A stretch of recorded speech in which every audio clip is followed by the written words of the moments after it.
జగిత్యాల జిల్లా కొండగట్టులోని పలు హోటళ్లలో ఫుడ్ సేఫ్టీ అధికారులు తనిఖీలు చేశారు. కొన్ని హోటల్స్ లో పాడైపోయిన వస్తువులను గుర్తించారు. క్వాలిటీ లేని వస్తువులు వాడితే కఠిన చర్యలు తీసుకుంటామని ఫుడ్ సేఫ్టీ అధికారిని అనుష హెచ్చరించారు.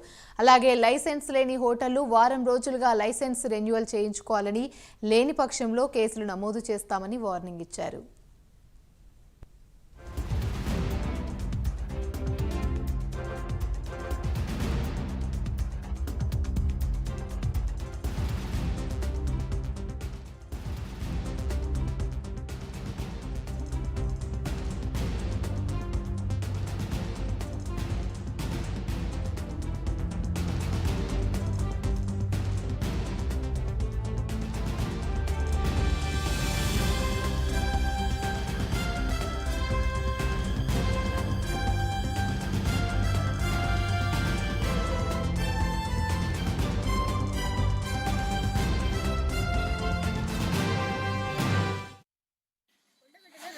Hotels inspection, tiffin centres inspection చేస్తామండి. ఇవాళ దాంట్లో మెయిన్ ఏవైతే ఉన్నాయో దాంట్లో tiffin centres like Maruti, Shri Hanuman, Anjaneya, Shri Shivasai, దీంట్లో ఎక్స్పైరీ ప్రొడక్ట్స్ చాలా ఉన్నాయి.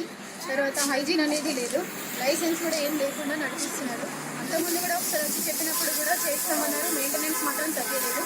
కేసెస్ అయితే బుక్ అయినాయండి. నోటీసెస్ ఇచ్చాము, సెట్ చేసుకోండి ప్రాపర్గా, మళ్ళీ మెయింటైన్ చేసుకోండి, లైసెన్స్ తీసుకోండి అని ఇన్స్ట్రక్షన్స్ ఇచ్చినాము. మళ్ళీ 7 days వాళ్ళు మార్చకపోతే మాత్రం కేసెస్ బుక్ అవుతాయి. ఫస్ట్ 1